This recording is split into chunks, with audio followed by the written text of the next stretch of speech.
Couto. Já vamos falar de livros e do seu também, e da Feira do Livro. E podemos falar um pouco sobre esta questão da língua, porque o Presidente agora falou do universalismo da língua portuguesa, e neste dia acho que é importante falarmos disso. Mas para já, vamos ao discurso do Presidente neste 10 de junho, ele que foi apropado à chegada, tal como o Passos Coelho. Enfim, o Presidente apoiou, ou seja, apelou a um regresso às origens. E o discurso agradou. O discurso que agradou tanto à direita como, pelo menos, ao Partido Socialista.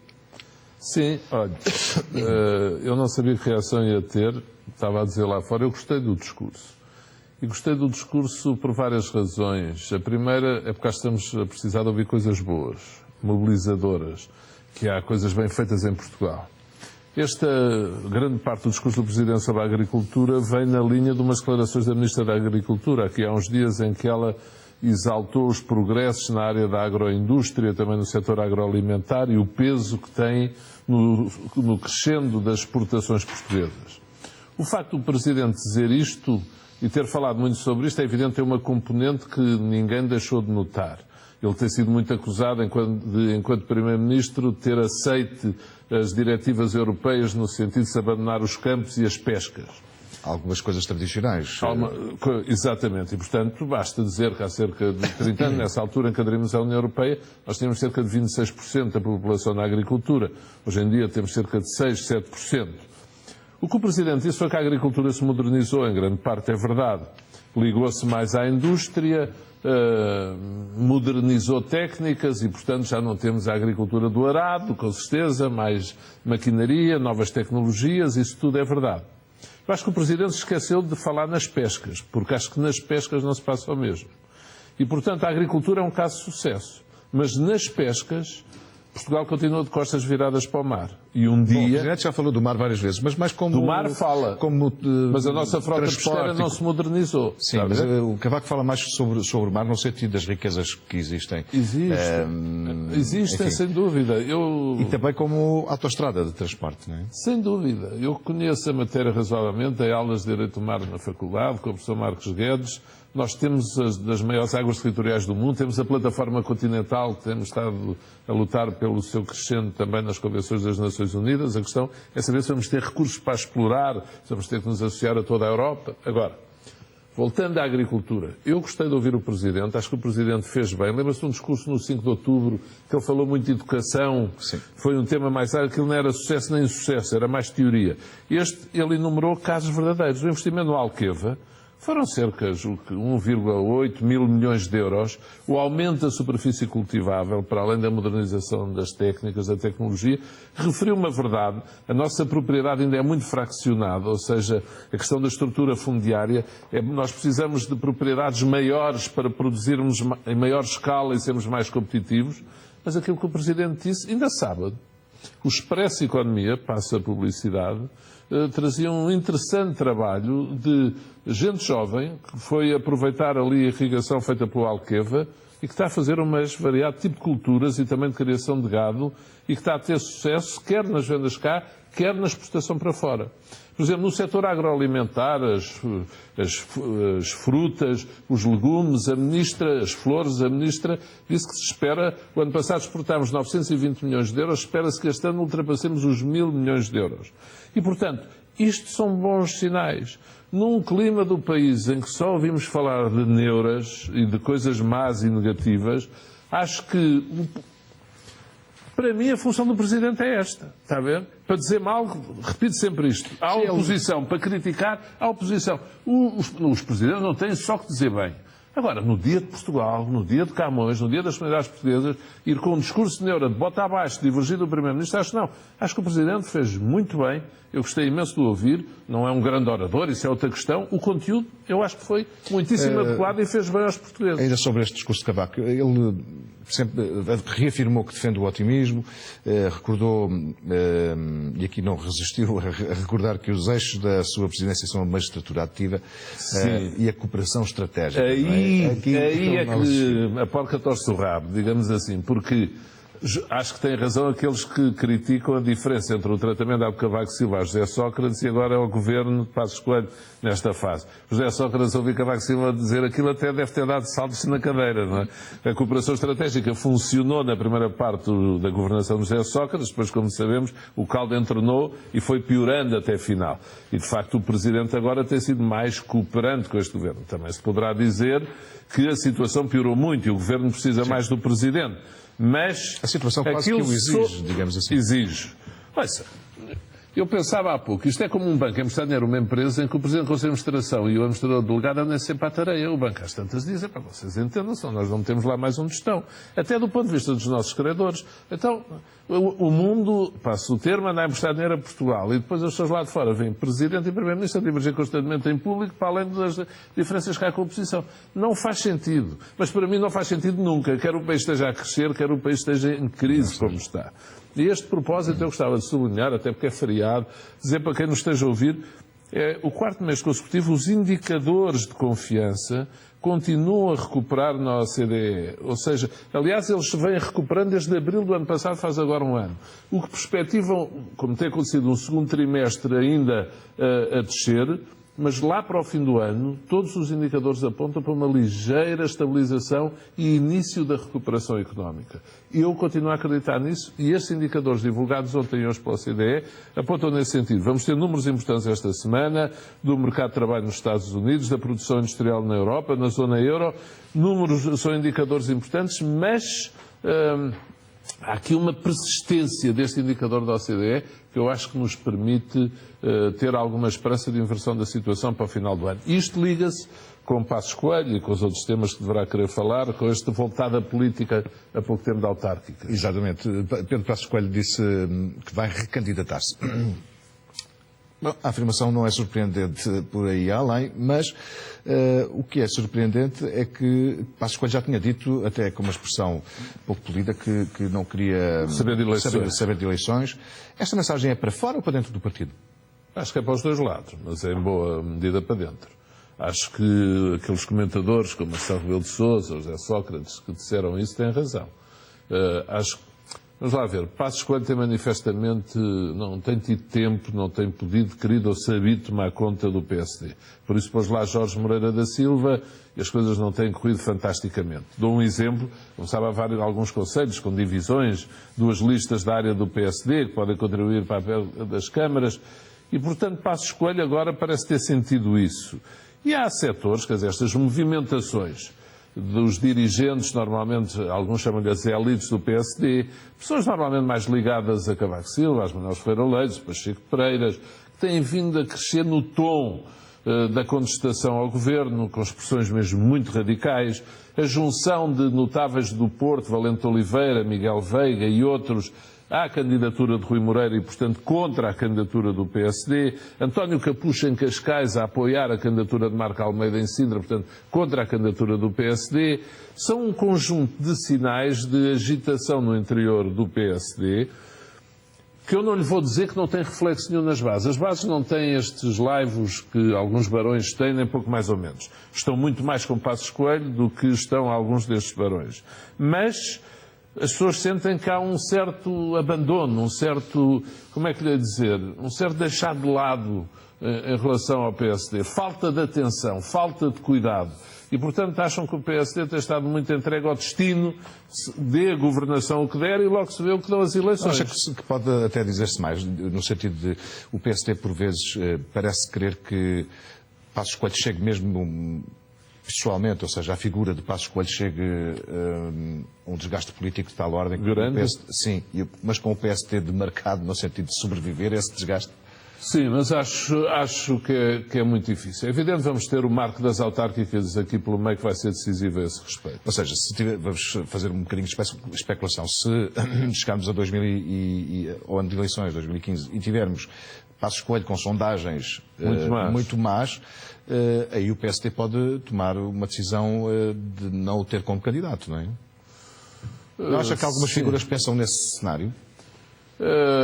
Podem pensar, mas eu acho que não terão muito sucesso. O PSD, pelas regras de funcionamento que tem, se Passos Coelho quiser ir às eleições, vai sempre. Está a ver? A questão é de saber se ele quer ou não. Portanto, o PSD não tem um estilo, por muitos defeitos, qualidades que tenha, características de agitação, mas quer dizer, passa a comparação. Veja o que aconteceu comigo, por exemplo. Sampaio dissolveu a Assembleia, eu estava numa fase péssima, até convidei, desafiei, entre aspas, outras pessoas que estavam bem em termos de reputação, popularidade, serem candidatas e ninguém quis. E, portanto, por um lado há o ninguém querer, o que podia não acontecer nesta altura, mas por outro lado também há um sentimento que, não, então as bases são mais solidárias com o líder do que as elites. Eu, nessa altura, tinha os comícios cheios e o resultado não foi bom, e com Passos Coelho, se as coisas não correrem bem até lá, podia acontecer a mesma coisa. Eu estou convencido, com o que disse há pouco da recuperação económica ligeira, que as coisas para Passos Coelho podem correr melhor do que muitos pensam. Eu estou convencido disso. E, portanto, esta agitação, eu devo dizer o seguinte, ainda não há o PSD novo, mas esta agitação é própria de um PSD antigo. Está a ver? São muito sempre as mesmas figuras a repetirem-se nas críticas e já não, pelo que eu conheço da massa militante do PSD, já não pegam. As pessoas respeitam essas pessoas, consideram-nas, ouvem-nas, mas não acham que dali também possa sair uma liderança muito... Enfim, de reação a esta questão de Passos ter falado na sua recandidatura, ter afirmado a recandidatura, é curioso ver que a esquerda reagiu com alguma violência. Soares disse que era um disparate, sim. Sócrates disse que ficou surpreendido porque há um divórcio. Enfim, toda a esquerda... Eles deviam bater palmas. Deviam bater palmas. Exatamente, é uma reação. sim. Será que a esquerda ainda tem medo de Passos Coelho em eleições? Eu acho que tem algum. Exatamente por isso que eu acabei de dizer. Eles sabem que isto pode inverter um pouco e se a troika sai e se a economia começa a crescer, é muito difícil ganhar a Passos Coelho. Estou a dizer isto a 2 anos de distância, 2 anos e uns poucos meses. E, portanto, eu acho que isso pode mesmo acontecer. Em todas estas figuras do PSD que eu falei, só há um que eu ponho à margem, quer dizer que, de facto, a generalidade das pessoas que fala considera que um dia pode ser sucessor de Passos Coelho, que é Rui Rio. É algo que é quase consensual. Mas às vezes há sucessores que estão para o ser que podem nunca ser. Olha, veja, Marcelo Rebelo de Sousa esteve para ser Primeiro-Ministro muitas vezes, António Costa anda para ser líder do PS já, depois não foi agora quando quis. Portanto, eu acho que Passos Coelho ainda pode estar para durar. Não vou dizer para lavar e durar, mas se a economia vira... meu caro amigo, isso aí é muito difícil alguém ganhar ao atual Primeiro-Ministro. Porquê? Porque ele tem o tal lado que os portugueses, em certa medida, gostam. Ou seja, ele é determinado, ele é de cara fechada, ele é austero, ele não se lhe conhece em opulências, é o tal homem que vai passar férias para o Algarve ao meio da praia popular. Ele tem um lado, desculpe o termo, é teso nas decisões, ele é firme, teimoso, talvez, também seja essa, mas ele tem esse lado seco de carnes, aquele perfil, se vir, ele é um bocado parecido fisionomicamente com Cavaco Silva, eu acho. Está a ver? No perfil, se você for desenhar, e eu quando trabalhei com Cavaco Silva há 20 e tal anos, quando tínhamos que vender em eleições entre aspas, os cartazes diziam, isto é o modelo fisionómico perfeito para vender em Portugal. O seco de carnes, magro, austero, pouco sorridente. Passos Coelho vai um bocado nessa linha. Se pensar noutros dirigentes que houve em Portugal, embora em regimes diferentes, verá que isso tem alguma tradição na nossa cultura política. E também Passos Coelho pode beneficiar disso. Isso é um político sério, não é? É, sério mesmo na expressão. Há 2 tipos de líderes portugueses que gostam. É o bonacheirão, o consensual, como Mário Soares, sim. O amigo. E depois o estilo dona de casa, seco, austero, calado, firme, e Passos Coelho representa esse lado. É evidente que se a economia estiver mal, ele leva aos assobios que se ouviu hoje e vai continuar a levar. Se isto começa a virar, e eu devo dizer que, até pelas funções onde estou, na misericórdia, da minha vida privada menos, mas eu sinto que isto já bateu mais fundo. Sinto que este segundo trimestre pode ser provisório, mas este segundo trimestre não foi tão complicado quando foi o primeiro trimestre deste ano e o último do ano passado. Vamos agora falar não tivemos a semana passada, por causa do dia, não falamos disto, que é o Zeinal Albava assumiu a Olho Brasileiros. Tem a ver também com o estudo. Dilma Rousseff em Lisboa. e estes negócios possíveis da EDP e o CTT. O Brasil é um bom parceiro para Portugal? É. Acho que é um bom parceiro para Portugal, é um parceiro natural, é um parceiro de expressão lusófona. Agora, não tenhamos ilusões. Quer dizer, nós temos hoje 2 grandes países nos braços de quem nos estamos, em certa medida, a entregar ou a entregar o nosso setor estratégico. Angola e Brasil, Brasil e Angola. Veja o caso da Simpor, muito para o Brasil, vejam alguma comunicação social, onde Angola tem posições cada vez mais importantes, setor financeiro, o BCP e outras instituições financeiras, é um pouco o nosso destino. E, portanto, tivemos o novo secretário de Estado dos Negócios Estrangeiros, que é o seu ex-colega em Luanda, a dizer que Angola é o nosso melhor amigo, que é um pouco insólito no dia em que está, ou quase, em que está Presidente do Brasil em Lisboa, mas pronto, ele lá diz que é Angola o melhor amigo, cá Paulo Portas dirá que é o Brasil o melhor amigo. Agora, vou dizer uma coisa para fazer justiça. Em 1990, dia 2 de janeiro, Cavaco Silva, quando me convidou para ser Secretário da Cultura, disse-me, olha, ou assinamos o acordo ortográfico, ou no século XXI nós vamos ficar a falar um português como o latim é hoje em dia. Ou seja, dos 200 milhões do mundo, por exemplo, eu já vamos ver uma reportagem sua na Feira do Livro, que bateu um recorde este ano, teve muitos visitantes. Não sei se, é um bom sinal. Se traduziu em vendas, pode não traduzir, mas pelo menos da potência das pessoas para comprar livros é notável. Em de crise profunda, não é? Escreveu o seu livro já com o acordo ortográfico? Sim, genericamente sim. Mas fui eu que assinei, você não sabe. Fui eu que assinei o acordo ortográfico. Eu sei que foi, mas concorda, passado estes anos. Concordo. Porque Angola não assinou, o Brasil hesita. O Brasil hesita, sim. Passado tantos anos, mas isso do Brasil hesitar é um bom sinal de como nós não nos devemos agarrar a querelas da letra, do C, ou do tacto, ou do tato, ou seja o que for. Porquê? O que é importante? É que nas universidades do mundo, nos leitorados, nas organizações internacionais, você ouve muitos tradutores brasileiros. Quando há reuniões internacionais, põe os microfones para ouvir português e são brasileiros a falar português. O Sarilho, se o Brasil um dia diz, olha, a língua do Brasil passa a ser o brasileiro. Eles têm esse poder. E o problema de Portugal é esse, se quer que o português seja falado por 200 milhões, ou 200 e tal milhões, ou só por 10 milhões. Porque Angola hesita sem dúvida. Sim, mas não pode ficar refém disso, não é? Não pode ficar refém, não se pode. Foi uma negociação muito dura feita pelas academias, a Academia de Ciências em Portugal e a Academia Brasileira de Letras. Eu fui lá na altura, fui ao Senado Brasileiro. Eu devo fazer uma declaração de intenção que eu sou muito contra o acordo ortográfico. Eu não compreendo muito bem essa associação que faz do português falado e do português escrito, não é? Eu tenho algumas dúvidas sobre isso, mas vou-lhe dar um exemplo. Até em termos económicos, na União Europeia, no Conselho Ministro da Cultura, França, Inglaterra, etc., têm mercados de centenas de milhões de consumidores. Eu, quando ia lá e queria concorrer à distribuição de verbas, se tenho 10 milhões de... olhavam para mim como se fosse agora... Não, eu tenho 240 milhões de portugueses falantes, não se esqueçam disso. E, portanto, eu estava ao lado de Espanha, França, Reino Unido, na distribuição de verbas. Estou-lhe a falar até em termos económicos. Mas, agora, a mim também me aborrece muito chegar à ONU e dizer agora vai falar em brasileiro. Não é muito melhor falar em português? Isto tem tradução económica na prática. E um dia... mas custa-me um bocado ouvir o Presidente, por exemplo, a falar da Copa do Mundo. Está a ver? Sim, mas isso não aqui. Mas onde você estava, eu também digo, não leva a mal a Nova Estação TV, eram novelas portuguesas, mas há outras que são brasileiras.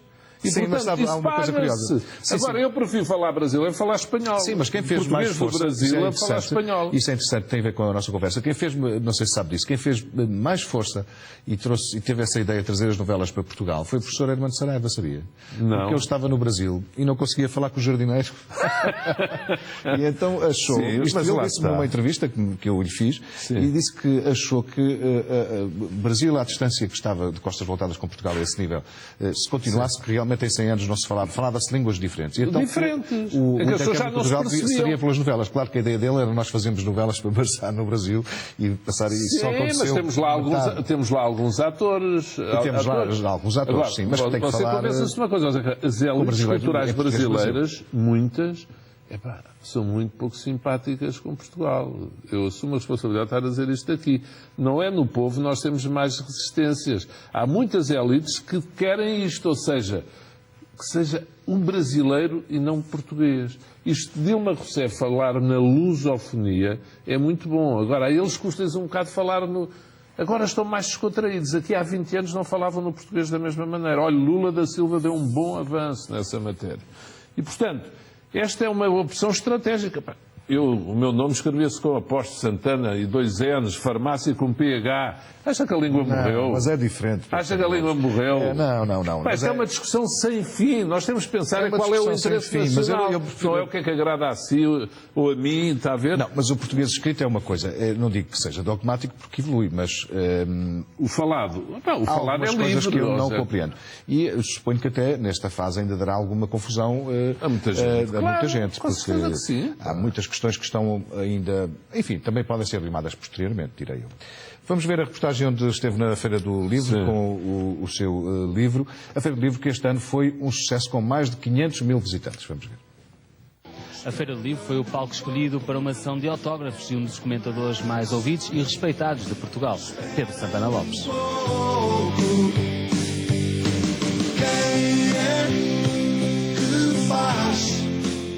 Procuro desperte, gostava que os meus concidadãos se interessassem por esta matéria, que é uma matéria de funcionamento do sistema político, e que percebam como o mau funcionamento do sistema político pode afetar as suas vidas, nomeadamente o seu nível de vida, a criação de emprego, o investimento.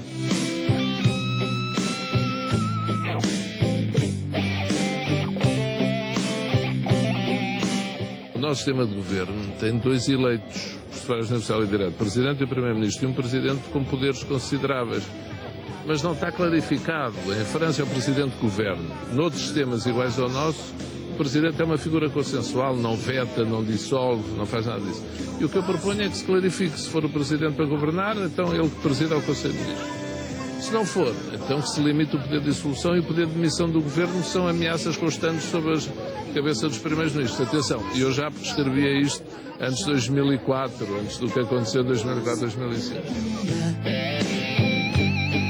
Em Portugal nós temos muito isto. Um governo aprova uma lei, uma maioria, e depois os deputados perdem a votação, podem pedir ao Tribunal Constitucional para declarar inconstitucional. Nunca se consegue governar até ao fim, levar um programa aprovado pelo povo até final. Basta dizer isto, nestes 30 anos, 30 e tal anos, nós tivemos 14 primeiros-ministros. Espanha, 4.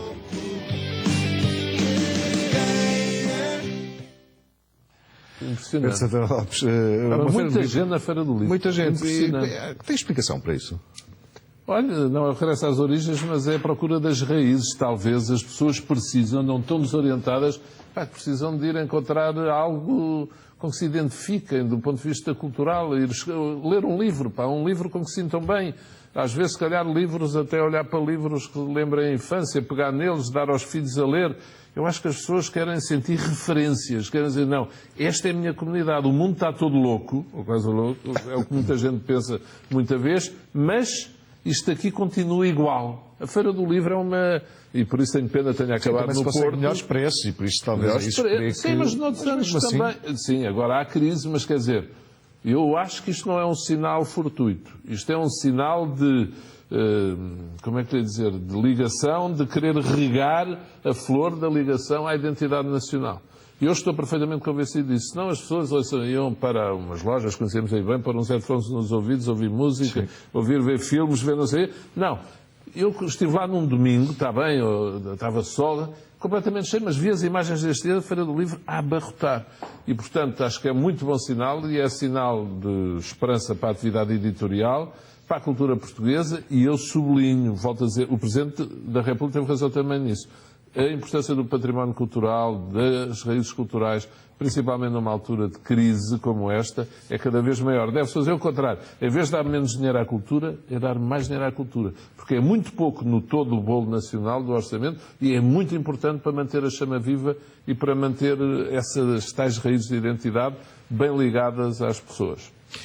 Este governo, por acaso, gasta muito pouco na cultura, enfim, por razões orçamentais. É algo que entendo que Pedro Passos Coelho deve corrigir, com franqueza.